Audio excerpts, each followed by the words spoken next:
은혜로운 찬양을 감사합니다. 우리 손경민 목사님의 작사하고 작곡하신 이 충만이란 찬양으로 은혜를 받으셨는데, 우리 8월 마지막 주일 8월 31일 주일에 우리 손경민 목사님과 그의 찬양팀이 저희 교회에 오셔서 11시 예배에 우리 주일 예배를 찬양 예배로 드리려고 그럽니다. 이 주변에 교회 생활 등한히 하던 가족들, 주변 사람들 초청하시고 함께 예배하는 그런 날이 될 수 있기를 기대합니다. 우리 주변에 인사하겠습니다. 예수로 충만하십시다. 또 인사합시다. 예수로 충만하시기 바랍니다. 나도 알아요. 그랬어요. 이 시편 107편은 바벨론 포로 생활이 끝나고 그런 날이 오지 않을 것 같던 꿈과 같은 날이 다가와서 선조들의 땅, 가본 적이 없는 선조들의 땅에, 이방 땅에서 태어나고 거기서 노년기를 맞은 그런 남은 자들이 예루살렘 도성에 돌아가고 유다 땅에 돌아가게 된 날의 감격을 감사하며 찬송한 그런 감사 찬송 시가 오늘 말씀의 내용입니다. 누가 썼는지는 알 수 없지만 시대적으로는 바벨론 포로기가 끝난 때의 감격을 찬양한 그런 내용인 것을 알 수 있습니다. 지난번 제주도에 얼마간 머무는 동안에 어느 기독교 잡지에서 읽었던 내용입니다. 38년 동안 간호사로 일했던 안연희라는 간호사가 자기 간호사 생활을 마치고 17개월 동안 언제 세상을 떠날지 모르는 안병동에서 호스피스 사역을 무료로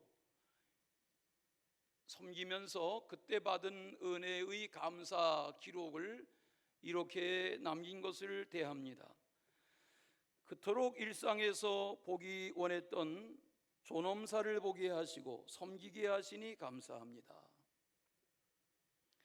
죽음을 앞둔 환자와 보호자 곁에서 함께 울고 웃을 수 있게 해주신 것을 감사합니다. 죽음이 끝이 아니라 영생이 시작되는 천국 환송의 순간임을 알게 하시니 감사합니다. 환자를 머리끝부터 발끝까지 내 몸처럼 씻길 수 있는 마음을 주신 것을 감사합니다. 오늘이 내 생에 얼마나 소중한 시간인지를 깨닫고 귀하게 여기며 살게 하시니 감사합니다. 임종 환자의 다양한 모습을 통해서 나의 죽음의 순간을 위하여 준비하고 기도하게 하시니 감사합니다. 비바람 안개와 눈길을 헤치며 38년 동안을 한결같이 환자 곁을 오가며 섬기게 하신 것을 감사합니다. 인간의 존엄, 생명사랑, 영혼 구원의 가치를 추구하는 병원의 임직원들과 함께 생활하게 하신 것을 감사합니다. 너희는 흙으로 돌아갈 것이니라 라는 말씀을 통해서 피조물 된 겸손한 마음으로 생활하게 하시니 감사합니다. 모든 것이 헛되고 헛되다는 말씀을 통해서 오직 주님만을 바라보게 하시니 감사합니다. 죽음 앞에서 진실하게 서로 화해하며 용서하는 모습을 통해서 더 깊은 죽음의 의미를 깨닫게 하시니 감사합니다. 자연을 아끼고 보호하며 관리하는 삶을 배울 수 있게 하시니 감사합니다. 이런 내용입니다. 요즘 우리는 날마다 에스겔서의 말씀을 대합니다. 남유다가 이제 얼마 후면 멸망할 것이다. 예루살렘 성이 이방 사람들의 침략을 받을 것이다. 많은 사람들은 끌려가게 될 것이고 예루살렘 성은 폐허가 될 것이다. 그런 마음 무거운 경고의 예언의 말씀이 요즘 묵상하는 에스겔서의 내용입니다. 그런 하나님의 진노와 심판의 날이 70여 년 바벨론 포로 생활 중에 다 지나가고 다시 예루살렘에 돌아올 수 있는 그런 귀한의 순간이 다가온 감격, 그 감사의 마음을 가지고 찬양한 노래가 오늘 말씀입니다. 여러분, 사람이 한평생을 살다 보면 별의별 일들을 다 겪습니다. 날마다 나른하게 화창하게 꽃이 피는 봄날과 같은 그런 날이 평생 계속되는 그런 인생은 없습니다. 살다 보면 좋은 날도 있지만 어려운 날도 적지 않습니다. 오늘 시편 기록자는 여호와께 감사하라 이렇게 시작하지요. 왜 그렇다는 것입니까? 하나님의 선하시며 영원한 인자하심 때문에 감사한다. 이 시편 107편은 풀려난 자의 감격, 자유를 얻은 자의 기쁨, 그 우러나는 감사와 기쁨을 헤아릴 수 없어서 찬송하고 찬송하는 그런 내용으로 되어 있습니다. 좀 더 자세히 보시면 첫째는 속량하시는 하나님께 감사한다 그랬어요. 2절에 보시겠어요? 거기 속량이라는 단어가 2번이나 반복됩니다. 여기 속량이라는 단어는 늘 설명드리지만 노예를 값을 주고 사서 자유하게 하는, 이것이 속량이라는 경제적인 용어입니다.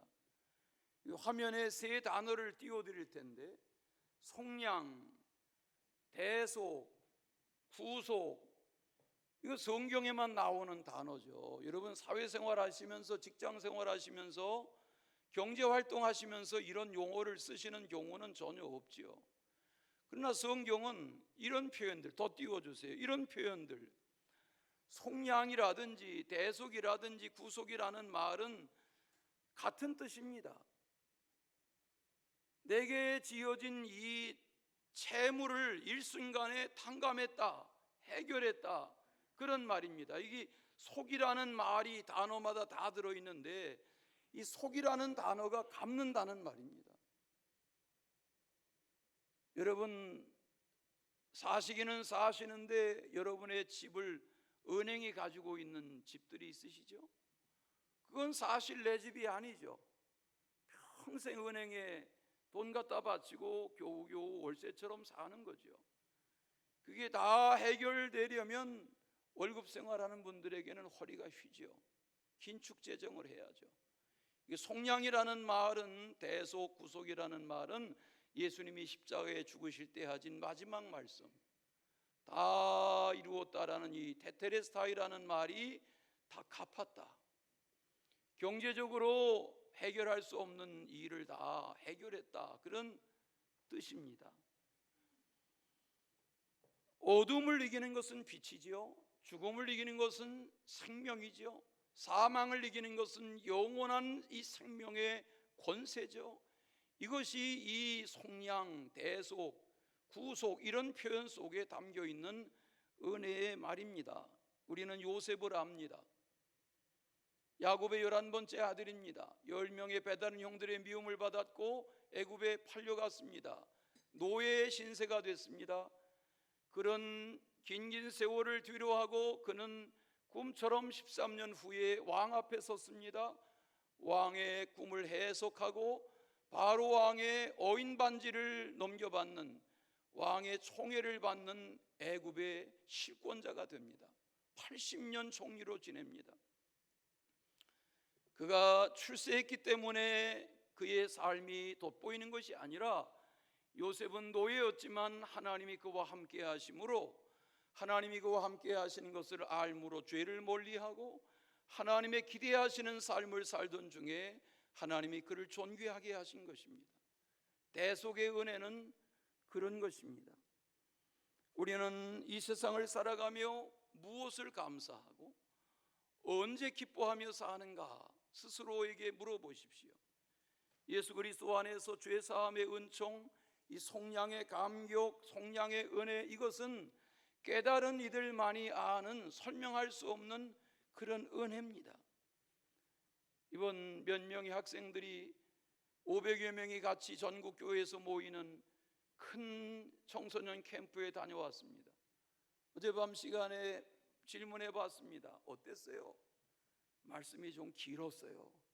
네, 애들이 듣기 어려울 만큼 말씀의 시간이 길었다는 이야기는 거기 오시는 강사님들마다 청소년들에게 하고 싶은 말이 너무 많았단 말이죠. 잠자리는 어땠어요? 식사는 어땠어요? 중요한 것은 뭐예요? 복음이 받아들여져야 돼요. 무더운 여름에 예배하는 여러분에게 이 속량의 감격, 죄사함 받은 은혜가 감사로 기쁨으로 찬양으로 이어지시기를 축원합니다. 누가 우리를 지옥의 심판받는 자리에서 이 죄로부터 자유케 하였는가? 출애굽이 누가 가능하게 한 일인가? 누가 날마다 그 많은 인생들과 광야의 짐승들에게 반석의 생수를 공급하였는가? 만나와 메추라기를 누가 먹게 하였는가? 여리고성을 누가 함락했는가? 그 가나안에 짓지 않은 집에 어떻게 살게 하였는가? 심지 않은 포도나무, 감람나무, 무화과나무 열매를 어떻게 먹을 수 있게 되었는가? 이거 깨닫는 것이 구속의 은혜고 하나님의 사랑인 줄로 믿습니다. 우리가 부르는 찬양 중에 이제 내가 살아도 주 위에 살고 이제 내가 죽어도 주 위에 죽네, 그런 찬양이 있어요. 이 찬양의 끝에 가서 보면 그러므로 나는 사나 죽으나 주님의 것이요, 사나 죽으나 사나 죽으나 나를 위해 피 흘리신 내 주님의 것이다, 이렇게 고백해요. 사나 죽으나가 뭐예요? 오늘 지금 이 시간 여러분이 살아계시잖아요. 이 살아있다는 이 나의 이 상황을 그냥 살아있다고 여기지 마시고 생각해 보시면 이 엄청난 사람들 중에서 내가 살아있다 하는 이것은 감격입니다. 지금 4년째 러시아와 우크라이나 전쟁이 계속됩니다. 제가 어젯밤에도 찾아봤습니다. 여러분 숫자에 약하니까 설명하지 않겠습니다. 수십만 명이 죽고 수십만 명이 부상을 입었습니다. 그런데 며칠 전에 우크라이나 군인 병사 하나가 러시아 진영에 갇혔습니다. 탈출할 길이 없습니다. 몸도 다리에 부상을 입었습니다. 이 사실을 알게 된 우크라이나 군대가 드론으로 전기 자전거를 날려보냈습니다. 격추됐습니다. 두 번째는 그 안에서 폭발이 일어났습니다. 세 번째 또 시도했습니다. 40kg 무게의 전기 자전거를 드론이 이 적진에 부상당한 우크라이나 병사에게 보냈고 자전거를 타고 적진을 탈출하는데 성공했습니다. 여러분, 한 사람의 생명이 살아있다고 하는 것은 감격스러운 것입니다. 사도 바울이 고백합니다. 나는 내 지난 날의 모든 것을 배설물처럼 여긴다. 오직 복음, 오직 예수, 오직 부활, 오직 이 복음 안에 살고자 하는 것이 이 구속의 은총, 대속의 사랑을 깨달은 자의 감격인 것입니다. 사이비에 속지 말아야 하고 이단에 속지 말아야 하고 복음 신앙을 따라야 하는 이유가 어디에 있습니까? 속량의 은혜처럼 귀한 것은 없습니다. 30대 종로 시내에서 한의원을 개원했는데 이영림이라는 여의사가 경의 의대를 나왔는데 영어를 잘해요. 그 당시에 주한 이란 대사가 몸에 통증이 심한데 저 여의사에게 가면 고칠 수 있다 소문을 듣고 방문했는데 대여섯 차례 침술로 고쳤어요. 이 사실이 이란의 왕실에 보고가 됐어요. 그래서 40여 년 전에 이란의 왕이 저를 초대했어요. 당시에 외국 사람들은 이란에 들어가지도 못하던 때예요. 이란 왕이 백색혁명이라는 책을 냈는데 자기 책을 번역을 해라 이 한의사에게 부탁하고 번역자를 초청한다. 이렇게 합법적인 길을 열어서 초청받아 갔는데 돌아오지 못하고 3년을 갇혀 지냈어요. 평생을 거기서 왕과 왕족들을 치료하는 일에 매진하며 살았어요. 사업도 버렸어요. 경희대학의 노년기에 돌아와서 1,300억을 희사했어요. 왜? 우리 한방과 양방이 합쳐지면 노벨 의학상 받을 날이 분명히 온다. 금산의 땅 40만 평을 개발하기를 소원하며 다 사들였던 땅을 학교에 발전기금으로 바쳤어요. 그 얘기하려는 게 아니라 이영림 박사 얘기로는 우리나라 사람들은 눈을 키워보려고 쌍꺼풀도 하고 코를 높여보려고 깎아세우기도 하고 그러는데, 이런 사람들은 눈, 코, 입이 너무 크니까 코를 깎는데요. 눈을 꿰맨대요. 입도 너무 크니까 입을 양쪽에 꿰맨대요. 왜? 너무 크니까. 여러분, 생긴 대로 사세요. 너무 큰 사람들은 깎아내려요, 꿰매요. 작다고 걱정하지 마시고, 눈 작으면 장점이 있어요. 자전거 탈 때 날파리 안 들어가서 좋아요.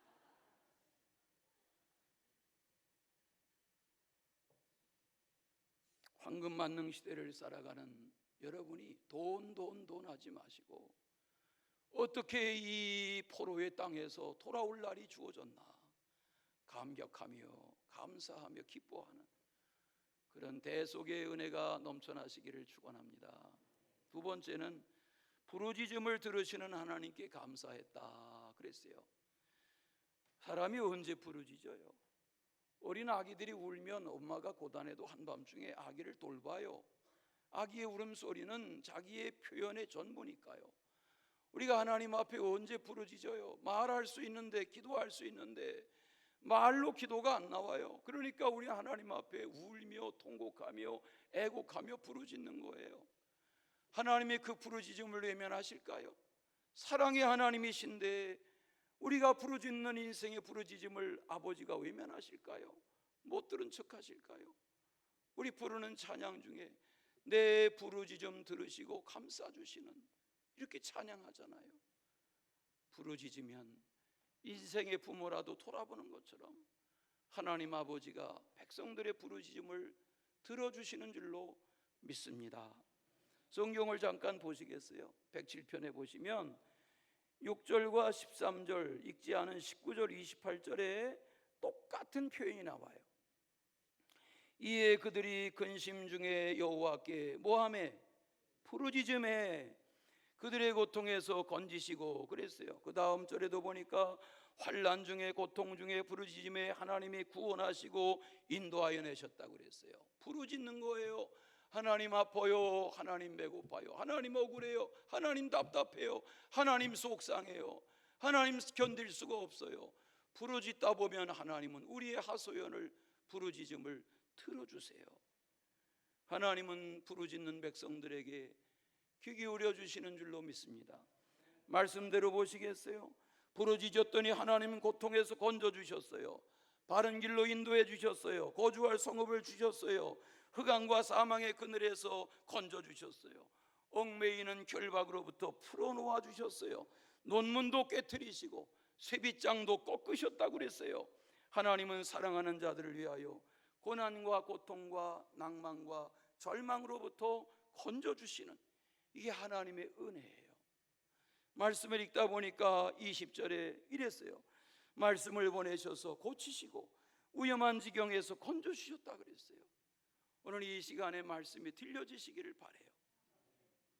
또 읽어보세요. 30절에 가서 보니까 그들이 평안함으로 말미암아 기뻐하는 중에 여호와께서 그들이 바라는 항구로 인도해 주셨다. 우리가 고난의 날이 있지만 하나님께 부르짖고 하소연하다 보면 하나님은 좋은 날 보게 하시는 줄로 믿습니다. 하나님은 강이 변하여 광야가 되게 하시는 주님이세요. 샘이 변하여 마른 땅에 되게 하시는 전능자세요. 오늘 읽지 않은 이 107편 말씀에 다 담겨있는 내용이에요. 하나님은 악한 백성들이 살던 땅을 다 쇠하게 하셔서 옥토를 염전되게 하신다. 농사할 수 없는 땅이 되게 심판하신다 그랬어요. 반대로 하나님은 광야가 변하여 연못이 되게 하시고 마른 땅이 변하여 샘물이 되게 하신다 그랬어요. 여러분의 삶이 점점 좋아지셔서 샘 곁에 무성한 가지처럼, 물된 동산처럼, 담을 넘는 가지처럼 잘 되시기를 바랍니다. 오늘도 우리 남태준 집사가 사무실에 들어와서 기도받기를 원하는데 저한테 그래요. 목사님, 기업도 번성하여야죠. 교회도 번성하여야죠. 맞아, 남태준 집사 맞아. 교회가 번성하도록 기도해. 여러분, 입으로 고백하세요.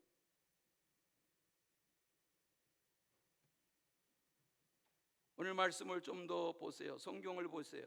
107편에 보면 8절, 15절, 21절, 31절 똑같이 반복되는 표현이 있어요.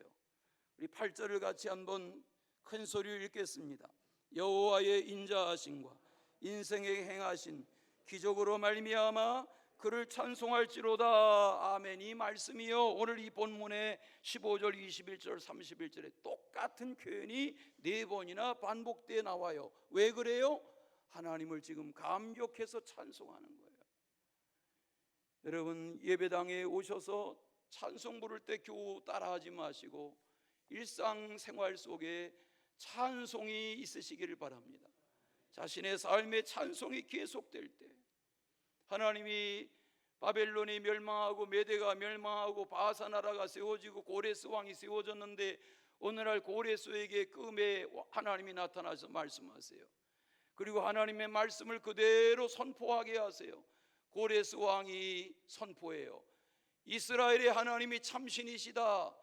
여호와 하나님을 섬기는 백성들아, 다 너희들의 선조의 땅 예루살렘으로 가서 여호와를 섬길 성전을 건축해라. 금을 가지고 가고 은을 가지고 가고 필요한 물건을 가지고 가고 짐승들을 필요한 대로 다 이끌고 가게 하라. 왕의 오명으로 꿈같은 날이 왔어요. 하나님이 하시면 하나님을 모르던 이방의 왕의 결정이라도 움직이셔서 역사하시는 거죠. 우리나라가 1945년 8월 15일 해방됐습니다. 우리 가운데 1945년 이정에 태어나신 분들이 몇 분 되지 않습니다. 해방이다, 광복이다 하는 날의 그 감격을 어렸을 적의 기억으로 가진 분들이 더러 계실 것입니다. 불가능할 것 같던 광복의 날이 꿈처럼 온 것처럼 하나님은 이스라엘 백성들에게 그런 광복의 기쁨, 귀한의 기쁨의 감사의 날을 선물해 주시고 찬송하고 찬송하게 하시는 거예요. 그런 은혜가 우리 가운데 계속되시기를 바랍니다. 시편 126편에 보니까 그날의 감격을 시편 기자는 이렇게 말했어요. 여호와께서 시온의 포로를 돌려보내실 때에 우리는 꿈꾸는 것 같았도다. 그때 우리 입에는 웃음이 가득하고 우리 혀에는 찬양이 찼었도다. 그때의 문나라 가운데서 말하기를 여호와께서 그들을 위하여 큰 일을 행하셨도다. 하나님은 큰 일을 행하신 하나님이세요.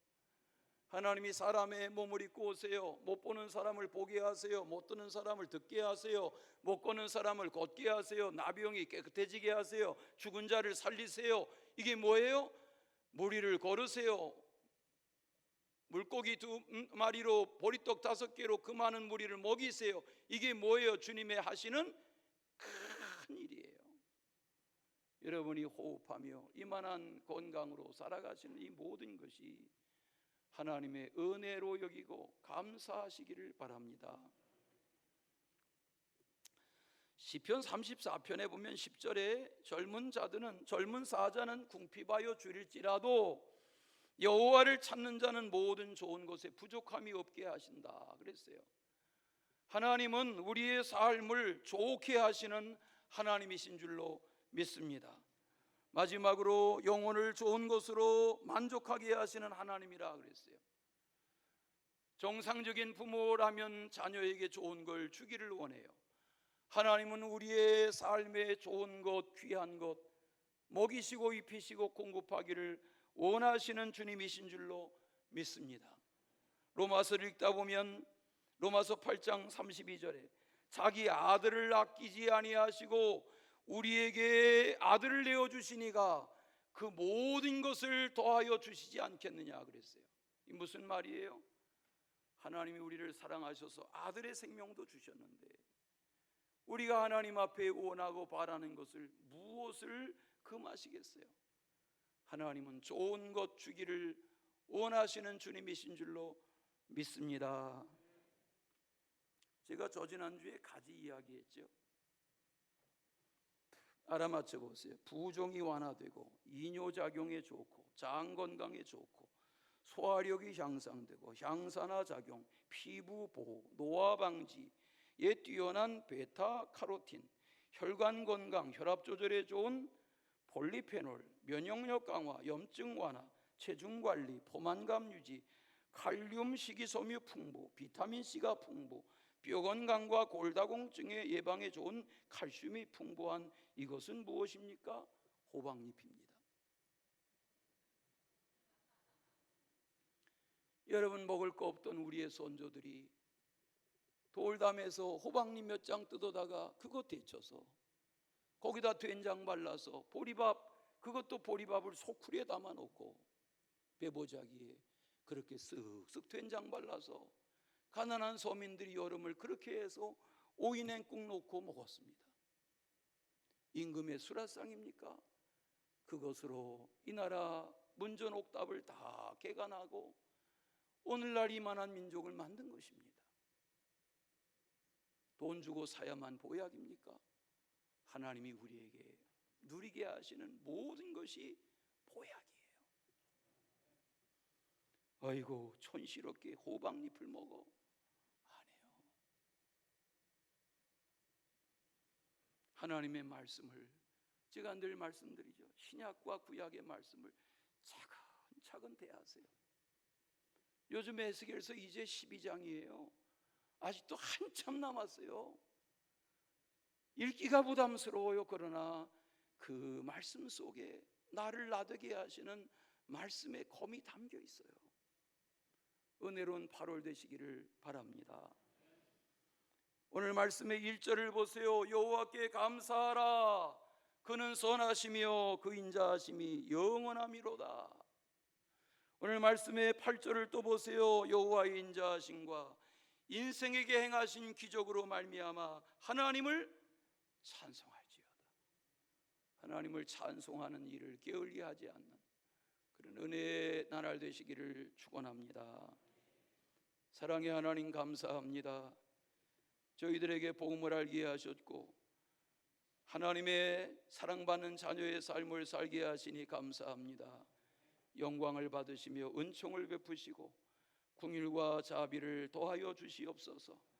위기 가운데 있는 우리 민족, 이 시대 역사 경제적으로도 일으켜 세워주시고 하나님 잘 믿는 나라 되게 하여 주시옵소서. 예수 그리스도 이름으로 기도하옵나이다. 아멘.